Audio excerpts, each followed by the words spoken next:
என்ன மன்னிச்சிருங்கம்மா. அவ்வளவுதான், முடிஞ்சு போச்சு எல்லாமே. நான் போறேன். என் உலகமே நீங்களும் அம்மாவும் தான். நீங்கெல்லாம் என்னை பத்தி கண்ட கனவும் வச்ச ஆசையும் எதுவுமே நிறைவேறல. ஆனா என்னோட கடைசி மூச்சோட நம்பிக்கை நீங்க மட்டும்தான். ஆனா உங்களை ரொம்ப நான் நோகடிச்சிட்டேன். ரொம்ப என்னால நீங்க காயப்பட்டீங்கன்னு புரிஞ்சிருச்சு. உங்களால வாய்விட்டு சொல்லவும் முடியல.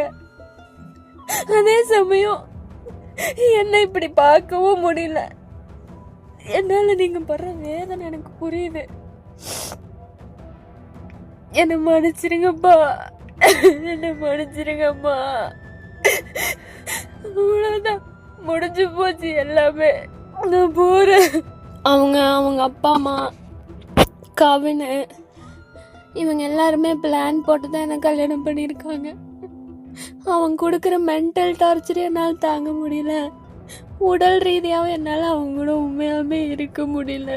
ரொம்ப டார்ச்சராக இருக்கு டெய்லியும். அதை யார்கிட்ட எப்படி சொல்லி புரிய வைக்கிறதுன்னு தெரியல. கேட்குற எல்லாருமே சகிச்சு போ, வாழ்க்கை இப்படிதான் இருக்கும், இன்னும் பார்க்க வேண்டியது நிறைய இருக்குன்னு தான் சொல்றாங்களே தவிர நான் எவ்வளவு பாதிக்கப்பட்டிருக்கேன்னு யாருமே புரிஞ்சுக்க மாட்டேங்கிறாங்க. நீங்க கூட நான் பொய் சொல்றேன்னு நினைக்கலாம். சத்தியமா நான் எந்த விதத்துலயும் உங்ககிட்ட பொய் சொல்லப்பா. நடந்தது மட்டும்தான் சொன்னேன். எல்லாருமே நாடகம் ஆடுறாங்க. எனக்கு ஏன் அமைதியா இருக்கேன், ஏன் இப்படி ஆயிட்டேன்னு எனக்கு தெரியல. உங்களால என்னை ஏத்துக்கவும் முடியல, ஏத்துக்க விடவும் முடியல உங்களை. ஆனா நான் லைஃப் லாங் உங்களுக்கு பாரமா இருக்க விரும்பல. இந்த தடவை என் மேல எந்த தப்பும் இல்லப்போ. எனக்கு சத்தியமா இந்த வாழ்க்கை பிடிக்கல. மென்டலி என்ன அசால்ட் பண்றாங்க, பிசிக்கலா ஈவன் டார்ச்சர் பண்றா. என்னால இதுக்கு மேல இந்த வாழ்க்கையை கண்டினியூ பண்ண முடியும்னு தோணல. அந்த வீட்டில் போய் என்னோட திங்ஸ் எடுக்க வேண்டியது என்னோட சிவப்பு கலர் ஹேண்ட்பேக் கட்டலுக்கு கீழே வச்சிருக்கிறேன். அந்த பேக்ல ஒரு சாவி இருக்குது. அந்த சாவி எடுத்துட்டு கவின் வீட்டுக்கு போனீங்கன்னா எங்களோட ட்ரெஸ்ஸிங் ரூமில் பாத்ரூம் போகிற வழியில் டோரு திறந்தோன்னையும் லெஃப்ட் சைடில் கீழால் இருக்கிற ஃபஸ்ட்டு ட்ரா, அது ஒன்று மட்டும்தான் லாக் பண்ணி வச்சுருக்கேன். அதில் தான் என்னோடய ஜுவல்ஸ் எல்லாம் இருக்குது. அதில் மாமாவும் பாப்பாத்தியமாவும் வச்சு தந்த ஜுவல்லு, அவங்க வச்சு அந்த கவின் வீட்டில் வச்சு கொடுத்த ஜுவல்லு, மயில் பெண்டன்ட் போட்ட ஜுவல்லு, ஒத்த விலையில் மயில் கம்மல், இதெல்லாம் அதுக்குள்ளே இருக்குது. அதுக்கு பக்கத்தில் இருக்க ரைட் சைடில் ஃபஸ்ட்டு ட்ராவில் ஒரு சின்னோண்டு பாக்ஸில் என்னோடய கொலுசு, நீங்கள் முதல்ல எனக்கு எடுத்த அந்த செயினை, பூ போட்ட மோதிரம் எல்லாம் அதுக்குள்ளே இருக்குது. அதுக்கப்புறம் இன்னொரு ட்ரெஸ்ஸிங் ரூம்குள்ளே போனால் பச்சை கலர் ட்ராலி நீங்கள் வாங்கி கொடுத்தது, அதுக்குள்ளே நீங்கள் கொடுத்து 2 லட்ச ரூபா பணம் வச்சுருக்கேன். அது அந்த பொட்டியோட சாவியை பாத்ரூம்குள்ளே போகிறப்போ லெஃப்ட் சைட் ஃபஸ்ட்டு ட்ரா கீழே ஒரு ஹேண்ட்பேக் வச்சுருக்கேன், ஜுவல் வச்ச ட்ராக்குள்ளேயே. அந்த ஹேண்ட்பேக்கில் 2 பழைய ஃபோன் இருக்கும். அந்த பழைய ஃபோன் கூட ஒரு சாவி இருக்கும். அந்த சாவி வச்சு தான் திறக்கணும் அந்த பொட்டியை. வேற எதுவும் என்னோட அங்கே இருக்கான்னு எனக்கு தெரியல. ஆனால் இதெல்லாம் அங்கே இருக்கு. என்னால் ஒருத்தன் கூட இருந்துட்டு ஃப்யூச்சரில் என்ன அவ்வளோத்தனால என்னால் கல்யாணம் பண்ணிக்க முடியாதுப்பா.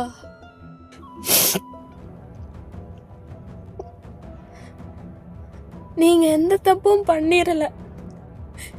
என்னை பெற்று நல்லபடியாக வளர்த்து ஒரு ஆளாக்கணும்னு நினைச்சீங்க. ஆனா அது தப்பா போயிருச்சு. நான் உண்மையாதான் இருந்தேன். நல்ல வாழ்க்கை அமையும் நினைச்சேன். என் தலையெழுத்து இப்படிதான் அமையணும்னு இருக்கு. சரி, என் தலையெழுத்து என்னவோ அதானே நடக்கும். முடிஞ்சு போச்சு என் லைஃப். இதை கண்டினியூ பண்றக்கோ இல்லை இதை இப்போ முடிச்சாலும் இன்னொரு லைஃப் நாளைக்கு தேடுறக்கோ என் உடம்புலயும் தெம்பில்ல, என் மனசுலயும் தெம்பில்ல.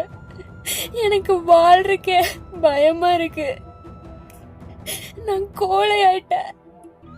என்னையும் ஃபேஸ் பண்ண முடியலனால நான் ரொம்ப கோழை ஆயிட்டேன். இதை எப்படி சொல்றது? உங்களையும் நான் காயப்படுத்துறேன் அதிகமா. நான் லூஸ் ஆயிட்டேன். ஐம் சாரிப்பா. நான் என் லைஃபை எண்ட் பண்ணிக்கிறேன். இதுக்கு மேல நான் வாழ விரும்பல சுத்தமாவே.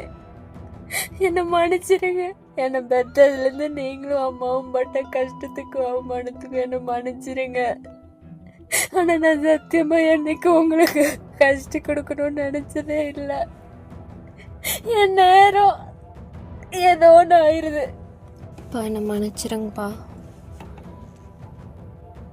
போதும், என்னால் முடியல. நீங்கள் என் மேலே கோவப்படுவீங்கன்னு தெரியும், என்னை வெறுத்துருவீங்கன்னு தெரியும், எல்லாமே தெரியும். காலம் பூரா உங்கள் கூடவே அவங்க அம்மா கூடவே உங்கள் கூட இருந்து உங்களையும் கஷ்டப்படுத்திட்டு வேதனைப்படுத்திட்டு என்னாலையும் நிம்மதியாக இருக்க முடியாமல் ஊருக்காக என்னால் ஒருத்தன் கூட என்னால் இருக்க முடியாதுப்பா. இது என்னைக்கு என் தலையெழுத்து நான் நினச்சிக்கிறேன். போதும், நான் முடிச்சுக்கிறேன் என் லைஃப்பை. இந்த பஞ்சாயத்து, கோயிலுக்கு கூட்டிகிட்டு போகிறது, பஞ்சாங்கம் பார்க்குறது, இதனால என்றைக்குமே ஒரு பிரச்சனை சால்வ் ஆகாதுங்கிறது ரொம்ப தெளிவாக தெரிஞ்சுக்கிட்டேன். ஐம் சாரிப்பா. எனக்கு உண்மையாலுமே வாழ பிடிக்கல. எனக்கு எந்தவித ஹோப்புமே இல்லை. நான் யாரையுமே கஷ்டப்படுத்தணும்னு இது வரைக்கும் சத்தியமாக நினச்சதே இல்லை. ஏன் இப்படி ஆகுதுன்னு எனக்கு புரியல. நான் போகிறேன்ப்பா. இதுக்கு மேலேயே இருந்து எந்த விதத்துலேயும் உங்களை கஷ்டப்படுத்த விரும்பல. நான் உங்களுக்கு பிறந்ததே முதல்ல தப்பு. மன்னிச்சிருங்க. சாரி. ஐம் சாரிப்பா. இந்த தடவை நான் யாரும் என்னை காப்பாற்றணும்னு நினைக்கலப்பா. எல்லா தடவையும் நம்ம லைஃப் மாறும் அப்படின்னு தான் நினச்சிருக்கேன். ஆனால் இந்த தடவை என் லைஃப் எப்பவுமே மாறாதுங்கிறது உண்மையை புரிஞ்சுக்கிட்டேன். இதை நான் எல்லாத்துக்கிட்டையும் போய் சொல்லி எனக்கே அசிங்கமாக ஃபீல் ஆகுது. இந்த பிரச்சனை சால்வ் ஆகாது. ஒருத்தவங்களோட குணத்தையும் கேரக்டரையும் மாற்றவே முடியாது.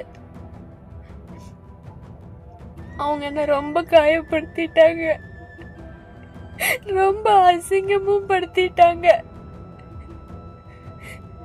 போதும், அந்த மாதிரி ஒரு குடும்பத்துல வாழ்ந்து குப்பை கொட்டுறக்கு முடிச்சுக்கலாம். ஏன் நீ உன் வாழ்க்கை நீ ஏன் முடிச்சுக்கிற? முட்டாளா நீ உங்களுக்கு தோணலாம். எனக்கு அவ்வளோ தெம்பலாம் இல்லப்பா. அவ்வளோ தைரியமான பொண்ணெல்லாம் கிடையாது. தைரியமா இருக்கிற மாதிரி காமிச்சுக்கிட்டேன்.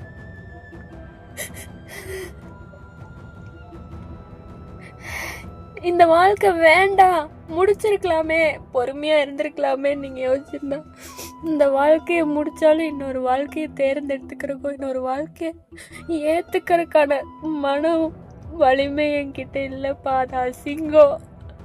அது வேற மாதிரி வாழ்க்கையா போயிரும். இவன் கூடயும் என்னால வாழ முடியல. இவனும் இவன் ஃபேமிலியும் ரொம்ப கிரிமினல் ஃபேமிலி. இவங்கெல்லாம் யோசிச்சுதான் என் வாழ்க்கைய வீணாக்கிட்டாங்க. என்ன பெத்த பாவத்துக்கு என் வாழ்க்கை வீணா போயிடும். நீங்களும் எல்லாத்துக்கும் சகிச்சு இன்னும் புள்ள வாழ்க்கை சரியாயிராதா? நாளைக்கு வேற கல்யாணம் பண்ணி வச்சா அவளை யாராவது கஷ்டப்படுத்திட்டா என்ன பண்றதுன்னு யோசிச்சு இந்த வாழ்க்கையை சரி பண்ண பாக்குறீங்க. அது எல்லா அப்பா அம்மாவும் நினைக்கிறதா. எனக்கு இந்த வாழ்க்கையில இவன் கூட வாழ்றதுக்கும் விருப்பம் இல்லை. இது இந்த வாழ்க்கை வேண்டான்னு டிசைட் பண்ணி வெளியில வந்துட்டா இன்னொரு வாழ்க்கையை தேர்ந்தெடுத்துக்கிறதுக்கான இதுவும் இல்லை. ஒருத்தனுக்கு ஒருத்தி தான். இந்த ஜென்மத்துல எனக்கு ஒரு தடவை கல்யாணம் ஆயிடுச்சு. அந்த வாழ்க்கை எனக்கு சரியில்லாம போயிடுச்சு. அவ்வளோதான், முடிஞ்சது.